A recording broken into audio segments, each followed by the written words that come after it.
Arara, olá, que bom. Mais uma sexta-feira, nossa aldeia bate-papo. Você que já está nos acompanhando, a gente está indo aqui para o nosso sexto episódio e sempre aquela coisa assim, uma fala de um, a conversa de outro, enriquece. O objetivo é realmente a gente conversar com um bandista, com um aldeano, pessoas que acreditam que porventura um dia passaram a acreditar nessa filosofia chamada Umbanda, nessa religião, gosta, pratica, segue, frequenta. E cada semana a gente tem conversado com pessoas diversas, gente que é gente, igual a gente, que frequenta a Umbanda, que está na Umbanda por amor à causa.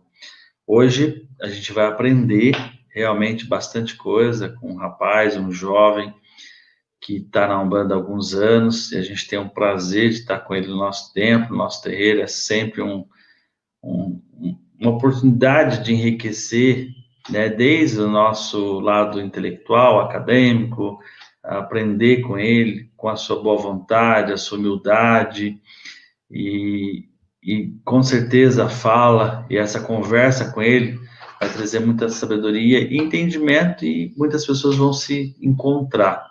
E o objetivo é esse: um dia a gente conversa com uma dona de casa, outro dia a gente conversa com um acadêmico, um professor, né? E hoje a gente vai conversar com meu amigo, meu irmão de fé, de camarada. Eu te chamo de Dr. Sérgio, professor Sérgio.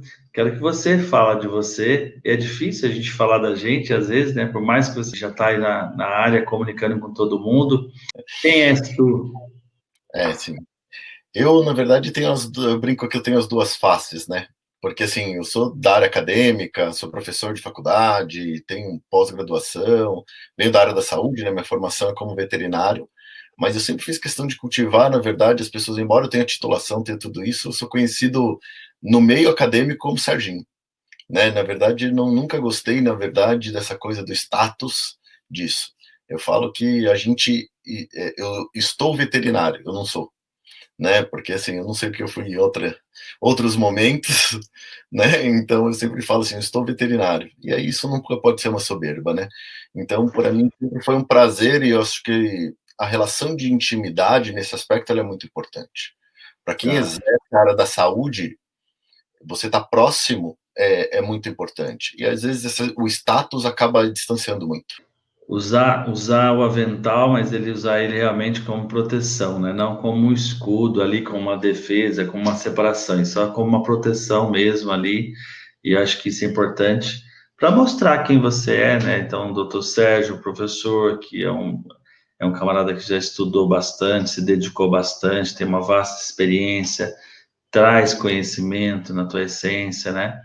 E Serginho, pela tua simplicidade, né? Porque na verdade, assim, a gente sabe que você é um cara muito humilde, simples e ajuda muita gente. E essa dualidade por conta, será, do filho de Xangô, que quer servir, quer cuidar, quer ajudar, quer acolher todo mundo, né? Filho de mamãe Oxum também, então aí já viu. Um pouco Onde de você nasceu, Sérgio? Você hoje é esposo, pai, nasceu aonde?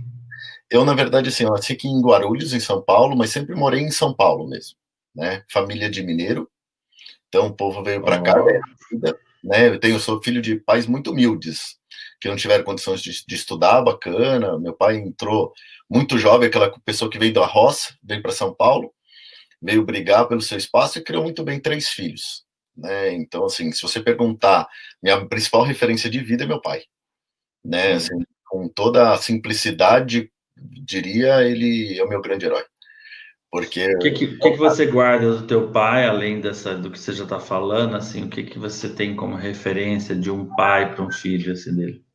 os 2 principais valores que eu falo que eu carrego comigo, que vem dele, porque, primeiro, ele sempre tratou bem qualquer pessoa, qualquer um. Nunca se preocupou, pelo contrário, muitas vezes está mais preocupado em tratar aquele que é mais humilde melhor do que o dono de uma empresa. Isso ele, assim, sempre fez muita questão. E a questão da honestidade. Meu pai seria As- capaz de qualquer coisa, assim, se você perguntar, com certeza ele vai te falar que honestidade é o valor mais importante do ser humano. Tá. Hoje você segue a Aldeia da Mata, um templo de Umbanda, participa do trabalho. Como que era teu contato antes de chegar na aldeia com a religião? Você sendo um cara acadêmico, um médico, como que é para você essa coisa? Como que você entrou na religião? Como você buscou religião? Buscou essa coisa mística, esotérica, espiritualista? Isso é uma coisa que, na verdade, que até hoje eu ouço muito de algumas pessoas da minha área. Se a gente olhar, muita gente da matemática, da ciência, da formação da área acadêmica, reluta um pouco com a espiritualidade, porque está acostumado muito com o que é ciência, né? Então, aquela coisa, se não tem uma explicação científica, aquilo não tem valor. E durante muito tempo, para mim, também foi assim, aliás. Então, por exemplo, eu falo que, como todo mundo, eu fui por dor no coração, entre aspas, né? Por questões com família, estava com problema com os meus pais na época, e aí uma ex-namorada minha, que também era frequentadora da casa, me levou para dentro da aldeia, né? E aí eu acabei, assim, cheguei na aldeia muito com aquela coisa de tipo, vou conhecer, ver como é que é, curiosidade pura. Eu tinha Sim. passado por um outro centro, fui 3 vezes num outro centro antes da aldeia, só que aí, assim, achei engraçado passar com um preto velho, achei assim, aquele atendimento carismático, até que um dia falou, tem um centro chamado Aldeia da Mata, já fui lá um tempo atrás, vamos lá, vamos lá. Falei, tá bom, vou lá. Foi o primeiro dia que eu entrei e até hoje eu não saí de lá, né? Então, assim, eu lembro direitinho, passando por Caboclo da Mata, e ele mandando falar com uma preta velha lá em cima. Na verdade, não passar por ele. E aí, por acaso, era a tia Chica. Quando foi isso, você lembra? Acho que 2012, 2011, 2012. Tá, faz um tempo. E aí você, antes de ir nesse centro, antes de vir na aldeia, você tinha um contato com a religião, com alguma religião? Tinha algum pensamento filosófico, assim? Já tinha um lado espiritualista? Na verdade, assim, eu sou filho de pessoas que eram católicos ferventes, assim, meu pai e minha mãe. Então, aquela coisa da obrigatoriedade de ir na missa, de domingo era sagrado, podia chover, podia fazer qualquer coisa, a gente iria. E aí, na verdade, eu nunca gostei. Né, assim, eu era aquela coisa de criança rebelde, eu queria brincar do lado de fora da igreja, mas qualquer coisa para não ficar lá dentro. Tá. Aí, na verdade, o dia que eu fiz minha primeira comunhão, minha mãe cantou e falou, a partir de hoje você vai o dia que eu quero. Então eu falei, óbvio que eu queria, eu poderia ir. E aí aquele foi o último dia que eu fui para a igreja católica, na verdade, porque eu não tinha uma afinidade com aquela religião. E aí eu fiquei muitos anos, na verdade, totalmente sem religião. Eu não tinha nem o menor interesse em nenhuma religião. E Tá. aí me tornei adulto, fui muito para essa área acadêmica, durante muito tempo, se alguém me perguntasse se eu tinha religião, a resposta era não, mas eu tinha fé. E aí, na verdade, durante muitas vezes, até hoje isso acontece. Por exemplo, eu estou trabalhando dentro da minha área, estou lá, sou anestesista dentro da veterinária, né, não faço clínica, eu trabalho com emergência. E é assim, como todas as profissões, tem aquela hora que você olha e fala assim, e agora? O que eu vou fazer? Vendo perder um paciente, desesperado, e naquele momento eu já pedia para que os espíritos me iluminassem. Isso eu sempre fiz. Sem estar vinculado, sem ter nenhum conhecimento de Umbanda, kardecismo, nada disso. Mas eu falava, agora eu preciso de ajuda. E de uma certa forma a intuição sempre veio. E foi muito em cima disso que eu me destaquei. Na verdade, Sim. com essa ajuda da intuição mesmo, e pedir ajuda, ela vinha, sem dar nome, sem Sim. ter a bandeira da Umbanda, sem ter a bandeira do kardecismo, sem ter bandeira nenhuma. E aí, quando depois eu vim para dentro da aldeia, eu comecei a estudar um pouquinho, porque aquela coisa também de quem é acadêmico gosta sempre de querer entender, e aí você começa a ler um livro, você começa a fazer algumas coisas, e depois isso tiveram, como hoje eu chamo eles de mentores, né? Mas veio daí isso. E assim, até hoje, amigos meus da área falam, mas você acredita mesmo? Mas como que é isso? Mas você ouve, né? As pessoas acham que, na verdade, é como se tivesse um telefone ali, né? Mas e aí, como é que é? Você ouve? Não, eu sou muito assim, não é audição, né? É a tua intuição. Eu falo para todo mundo, assim, por exemplo, às vezes você está naquela dúvida, de repente olha para alguma coisa, e aquilo parece que simplesmente te abre um novo caminho. né? E também, e eu falo que assim, isso é um tipo de mediunidade. E uma coisa super engraçada, assim, da minha, é que assim, eu entrei na Umbanda, eu passei 5 anos dentro da aldeia, tendo certeza que eu não era um médium de incorporação, tendo certeza, porque eu não sentia nada. Eu gostava de ir na aldeia pela energia e pelo bem-estar que eu saía de lá, mas eu não sentia sacudir nada, eu não incorporava, eu não era disso. Eu gostava de ir lá tomar o meu passe e várias vezes nem com entidade eu falava. Sim. Mas eu gostava, às vezes ia lá na abertura, tal, ajudava no que eu podia ali em algumas coisas, me encantei pelos projetos sociais da aldeia, né? E aí, na verdade, eu ficava muito mais nesse fora da, não necessariamente pela gira, mas Você foi a primeira vez num trabalho de Preto Velho, é isso? eu fui na quarta-feira. E aí, na Sim. verdade, eu peguei a ficha do caboclo. E aí o caboclo falou: hoje você não veio para conversar com o caboclo. Você veio, na verdade, para conversar com uma pessoa que está te esperando lá em cima. E aí ele me pediu para que um cambono me levasse lá para cima. E aí eu conversei com a entidade da Tia Chica. Na verdade, que assim, foi um acolhimento muito forte, como todo mundo, que eu acho que chega em qualquer terreiro que a gente quer um abraço, eu digo, né? A gente não quer muita coisa diferente disso. E aí assim, eu recebi aquele abraço e aquilo me fez muito bem. E naquele dia eu tomei a decisão de ir voltando. E aí eu ia esporadicamente no começo, sentia vontade de voltar mais vezes. E aí, assim, aquela história. Aí todo mundo fala, poxa, já tá vindo aqui direto. Aí você começa a ficar mais conhecido das outras pessoas acham que você trabalha lá, e eu não trabalhava. Caboclo chegava para mim e falava assim, quando que vai vir ajudar Caboclo? Eu respondia para ele, eu não sei nem a cor da sua vela, como que eu vou te ajudar? Né? Então eu falava, as pessoas vão perguntar, eu não sei nada de Umbanda, Caboclo. Ele falava, sabe carregar o copo de água? Se souber carregar um copo de água, já pode ajudar. Aí eu falava, mas de jeito nenhum, né? Mas de jeito nenhum. E morria de vergonha, tinha medo de não saber responder errado, qualquer coisa desse tipo. Segurança de todo mundo, né? Eu passei assim na aldeia há 5 anos. Até que, na verdade, teve numa das giras de esquerda, que na época o seu Tatá passou, como ele, naquela época ele vinha até as pessoas, e aí normalmente ele passava por mim, dava tipo um passo e me encaminhava para alguma entidade para atendimento. Naquele dia ele voltou e chamou pela primeira vez uma entidade minha. E aí, na verdade, eu fiquei naquela sensação super esquisita. Que eu falava assim, será que eu não estou forçando a barra? Porque eu não conseguia me mover, mas não se falava, não fazia nada disso, só fazia a posição da entidade, e não nada mais acontecia. Aí, de repente, ele tocou em mim de novo, e aí aquela sensação se desfez. Eu fiquei todo, falei, a partir de hoje eu incorporo. A partir de hoje eu sou médium de incorporação. Aí eu lembro que chegou lá, né, a gira de esquerda mensal. Sim. E aí eu passei um mês com uma ansiedade para chegar aquela gira de esquerda. Eu falei, a partir de agora toda esquerda eu incorporo. E aí o que aconteceu? Eu fui para a aldeia, parecia quase uma galinha com as mãos para trás, parecia uma asa, assim que eu falei assim, agora vai ser incorporação. E na verdade o que aconteceu? Acho que eu estava tão ansioso naquele momento, e aí talvez por ego mesmo, eu lembro direitinho. Ele veio, a hora que ele chegou em mim, ele só tocou e seguiu. Ele simplesmente não nem parou. Aquilo me deu uma sensação de raiva. Eu falei, eu fiz papel de idiota, e que não sei o que lá. Fiquei revoltado com aquilo. Aí eu falei assim, nunca mais eu volto. Como todo mundo, deu só um tempinho, eu já estava louco para voltar de novo para a aldeia. E aí depois eu descobri minha mediunidade na corrente médica.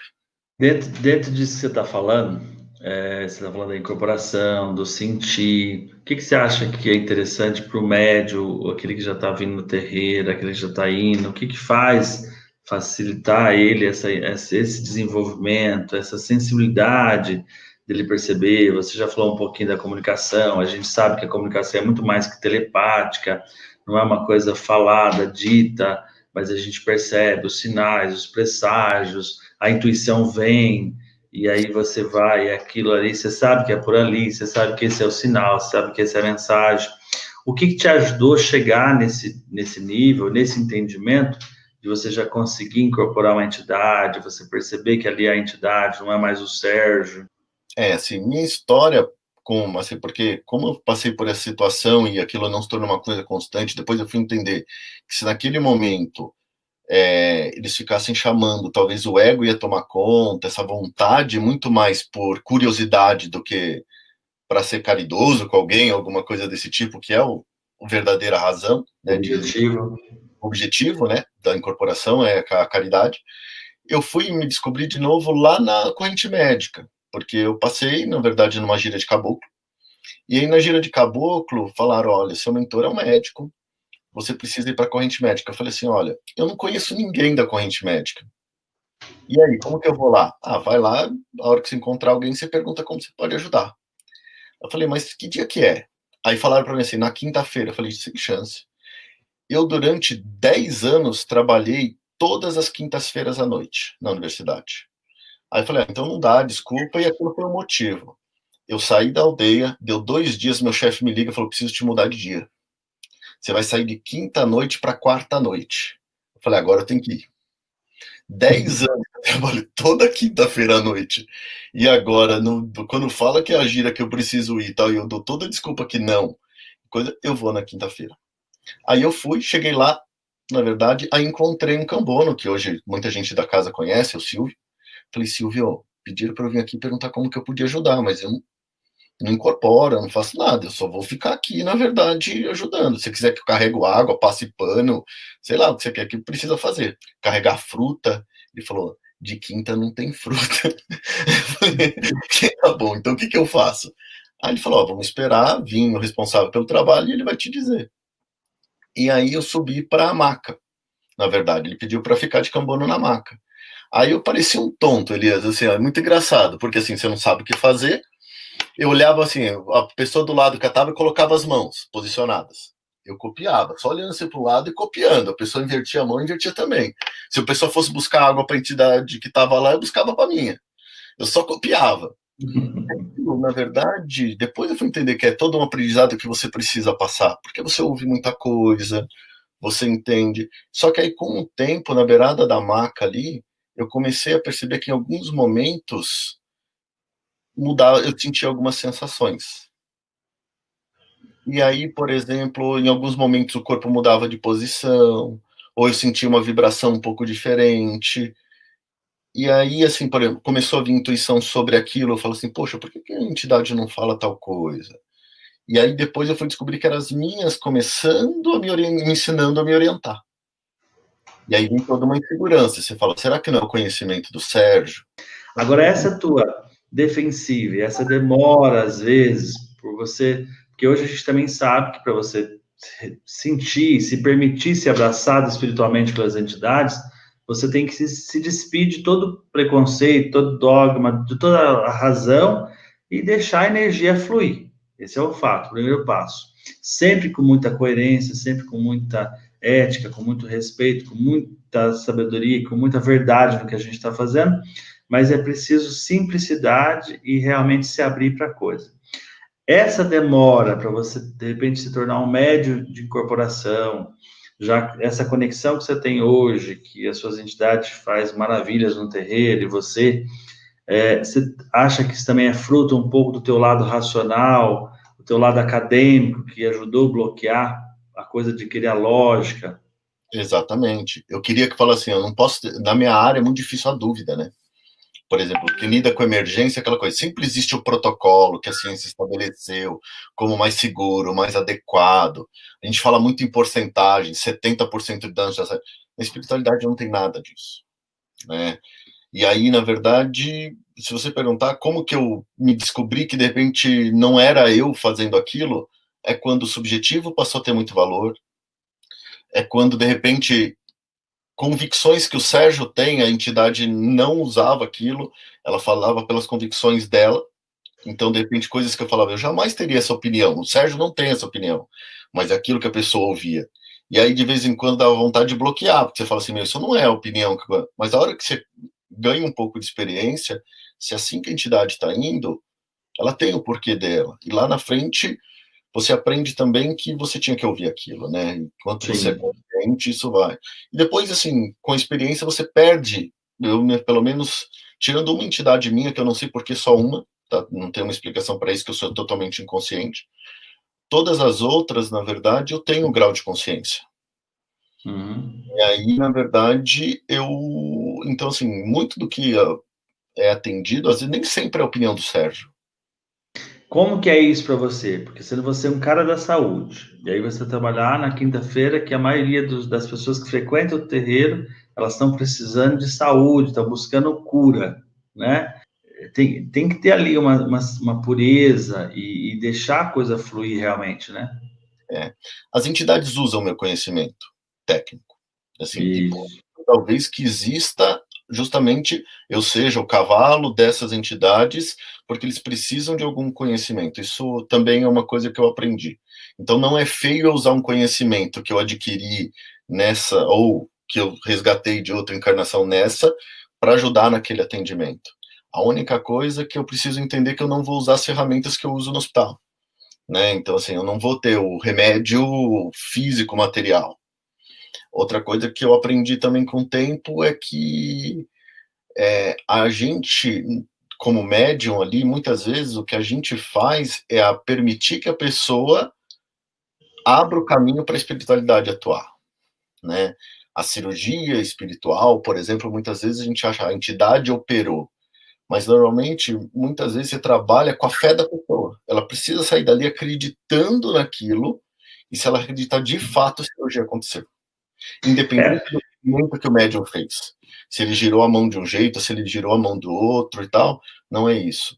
É a energia que depositou ali e é o quanto aquilo mexeu com a fé da pessoa. Ela saiu realmente acreditando que a cirurgia foi feita, ela foi feita. como que você enxerga hoje, e aí você vê a relação religião-ciência, ciência-religião? A ciência, na verdade, cada vez ela abre mais espaço para a religião. Hoje, se você olhar, já tem casas atendendo, por exemplo, animais, também, já começa, embora a Umbanda não trate diretamente disso hoje, ela começa, e talvez a gente vai dar nome para uma outra religião, como eu digo, religião é ponto de vista, né, de Sim. uma só, mas que a gente já tenha isso. Então, assim, por muitas e muitas evidências, faculdades renomadas no mundo inteiro, assim, se você pegar das mais tradicionais do mundo, como Harvard, por exemplo, que sempre foi uma referência, tem hoje disciplina de espiritualidade lá. Sim. Na verdade, o que acontece? Pelo mais intelectual, menos intelectual, a espiritualidade ela trabalha. E aí a hora que pega aquele responsável doutor lá e tal, que ele passa por uma experiência dessa, e a espiritualidade vai conduzir, como a gente vê em algumas histórias, como Chico Xavier passou, ou como a gente pega por Kardec mesmo passou, um cara totalmente pragmático passa por aquilo. E aquilo você vai criando ramificações no mundo inteiro. Então, quando um titular da Universidade de Harvard, por exemplo, vai lá e determina que espiritualidade é um fator extremamente importante, quantos pupilos ele não cria, que vão se espalhar pelo mundo e vão criar suas próprias linhas, e depois, na verdade, volta, e se a gente vai olhar pessoas que nunca se viram na vida, tendo doutrinas muito parecidas, rituais muito parecidos. Uma coisa está ligada à outra, e acho que as duas coisas existem para um complementar o outro. O homem que acaba separando, e muitas das vezes é a nossa disputa de poder e é disputa de força, né? Mas o fato é que um tem que estar interligado com o outro e caminhar junto, que a gente caminharia melhor. Dentro ainda da área da ciência, usando todo o teu conhecimento e teu lado espiritual que você tem uma fã sua que é minha filha, e ela disse: você vai conversar com ele, então pergunta para ele o que que ele pensa, né, como um bandista e como médico da área da saúde, veterinário, o que que ele pensa da eutanásia dos animais. Então, vamos lá. Esse é um assunto extremamente polêmico, tá? Que gera vários problemas para quem passa por isso. A eutanásia ela é permitida em animais aqui no Brasil, né? Assim, do ponto de vista legal, ela tem uma série de proteções. Só que assim, aí você fala o seguinte: e a vida? A gente fala tanto do bem maior, de que todo sofrimento que a gente passa encarnado, ele é importante para o meu desenvolvimento, eu tenho que buscar o porquê e tal.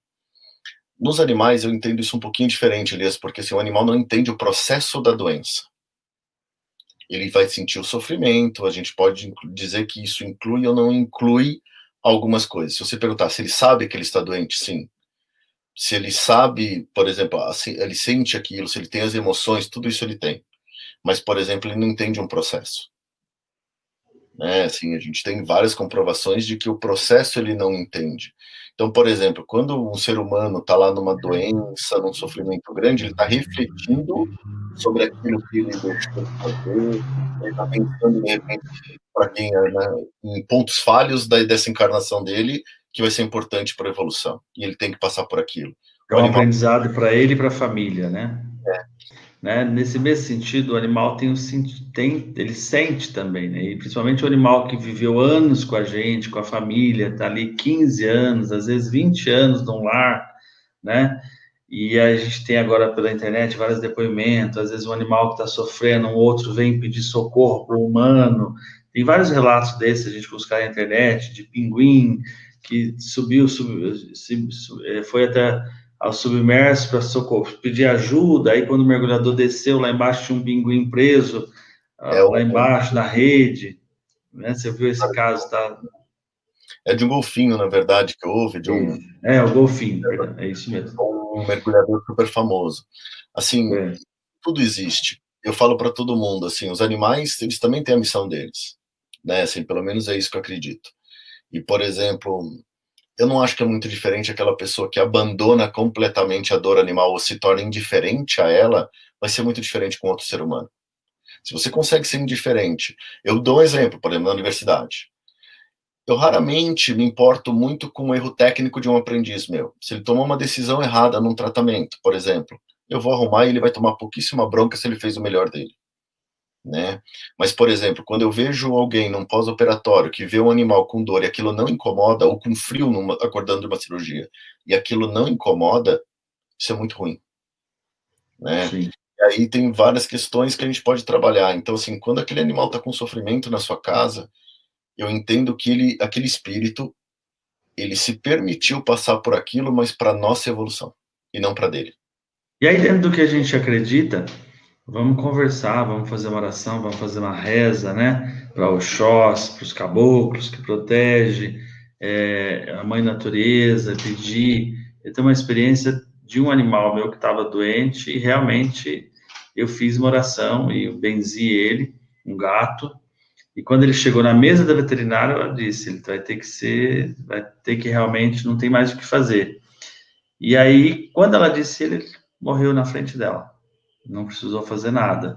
Então, acho que assim, tudo é a gente pedir a inspiração, aquela coisa que a gente faz sempre, nossos rituais, cada um de acordo com a tua fé, pedir o amparo, pedir a inspiração, pedir a intuição, né?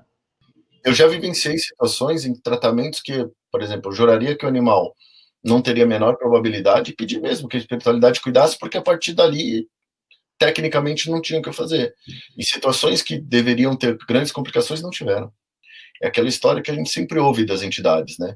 Não é o caminho, não é necessariamente o que você quer que é o melhor para você.